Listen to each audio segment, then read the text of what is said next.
Good morning. Welcome to the weekly XM.com market update. We're joined again by Pete McGuire, the CEO of XM. Pete, welcome back. Good morning, Andrew. Plenty of activity on the market, so we'll start domestically again. The Aussie dollar, on the back of the strength of the US, now hovering around that 62, 63 mark. It's recovered a little bit overnight, but still, it's like most of the other currencies, they're getting knocked around a bit. You bet. US dollar is 113. It's given back a little bit of that steam, but it's all over the place as well. That US dollar index running at around that 111 to say 114 handle. It's oscillating between them, and yeah, let's see what happens over the next couple of days. Yeah, and I think with the Fed fund rate being higher than most other economies as well, that's attracting a lot of the money as well. Oh, for sure. The Westpac Consumer Confidence came out last week. Once again, the numbers aren't great. It's basically saying the man on the street is starting to feel the pinch.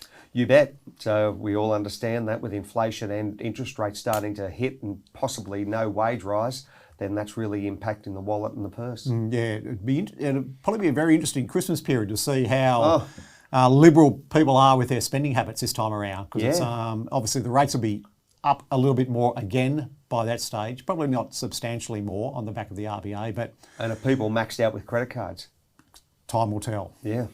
Let's go over to the UK where there's plenty of action going on. So we've got the CPI numbers this week. Yep. They're hovering around that 10% mark at the moment. The assumption is they would go somewhat higher. Yep. Well, a lot of analysts are saying, could we see an 11 number? I think that's very aggressive, but I won't be surprised to see a 10.5.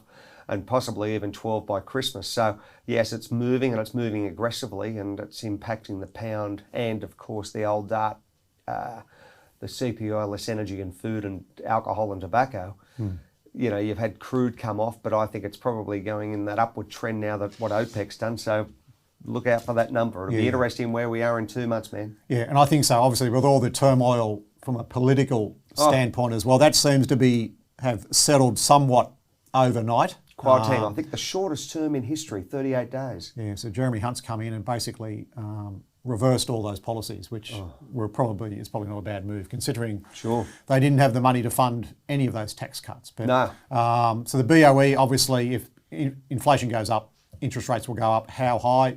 Yet to be determined. Well, it's going to be on the read of the CPI number, and there we are. And if that materialises by the end of 22 and you're at 12%, then that may be achievable. That would cause a lot of fear and pain. Yeah, well, you would sort of think that rate could potentially double by that stage. Yeah. Yeah, and that obviously feeds through to either personal lending, mortgages, etc. Oh, yeah. Retail sales in the UK as well. Hemorrhaged. It is. That's 5 months in a row negative. The one coming out shortly is anticipated to be another negative number. Yep, that'll be September. So that gives you a sense of, I guess, how the consumers think of the current economy over there. Not exactly. Great. No, not great at all. And let's see what Jeremy Hunt does. I think, many people are saying, is Truss going to make it till the end of the month? Some are giving it a Melbourne Cup, so the betting's out on that one as well. So, yeah, it's a tough gig to be, steering the ship in the UK. Yeah, and it might be time will tell before she goes. The US 10-year. Yeah. So we were over 4% slightly yesterday. It's come back a tad overnight, but still that's roughly a 2-year chart. Yeah. That tells the story of interest rates at the moment, doesn't it? Yep, but that says it all, and you've seen a similar build as far as inflation. So, yeah, the Biden administration, their judgment day is 3 weeks today. US midterms, and see the impact there. Normally 60% vote, but it may be a massive turnout. We'll just have to wait and see, and how the voting public are going to appreciate those conditions. Exactly. Now, earnings season is upon us once again. Yeah. It comes around quickly. So, the interesting here, we looked at this probably a month or so ago, and that S&P PE ratio was actually above those moving averages. It's now below. Where do the bargain hunters feel as though it's a bit of a time to dip their toe back in the water? Could be. You dry powder and they're seeing opportunity. Only time will tell. But we've just got to see what the Fed's prepared to do, and I want to see how the actual the mood on after these midterms and what impact that has to the public and their investor confidence leading into Christmas. So I'm going jury's out at the moment. It's a hard one to call, and I understand where you are as underneath those moving averages, but I think that there's a lot of trepidation in the market at the moment, and we've just got to get through that. Yeah. So, and once again, with the earnings season upon us now, the banks have come out with some of their earnings only this week. Wells Fargo came out, the results weren't too bad. Bank of America overnight had a pretty good result considering the conditions, but you would sort of think the banks should perform reasonably well with their net interest margins going up. With borrowing costs going up, then that's where they really gouged. Yeah, they certainly do. So I think obviously it's only very early on in this the earnings season at the moment. Once the big names start coming out in the coming weeks, that'll give us probably a real sense of where the economy is actually at. You bet. Citigroup, I saw they I think they were out on Thursday or Friday. They were poor. So was JP Morgan. But as you said, Bank of America was strong.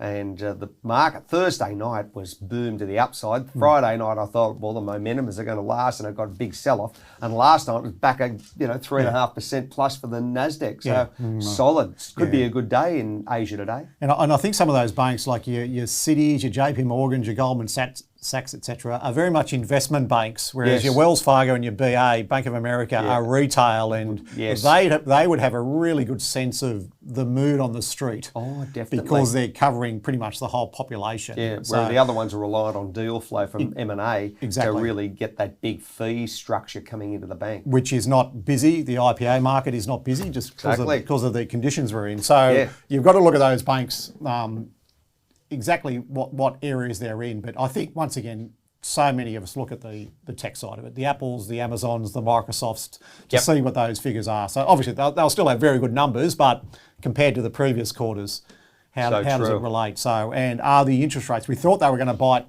last earnings, which was only a few months ago, that's that didn't really happen. No, it didn't. So I'm looking forward to see what happens as far as Jay Powell and his gang next month, whether after the midterm, are they going to knock it up 75 basis points or 100? So the jury's even out on that. Many people are saying we'll see 100 basis points. So I'm just sitting here going, yep, what happens to the dollar? Yeah, well, that's right. And that inflation figure is still hovering just over that 8% mark. So, once again, plenty of activity going on, plenty of volatility. You betcha. And a ton of data coming out in the coming weeks. So we'll keep a close eye on that. But we're only 8 weeks or 9 weeks till Christmas. I know. Can you believe it? Everyone's probably looking forward to a break. Yes. It's been a big year. It certainly has. It will be one for the record books, I suspect. Yeah. So, but anyway, thanks for coming in again. Good to see you, Andrew. We'll catch up next week. Look forward to it. Good stuff. Thanks, Pete. Thank you. And that's the XM.com weekly market update.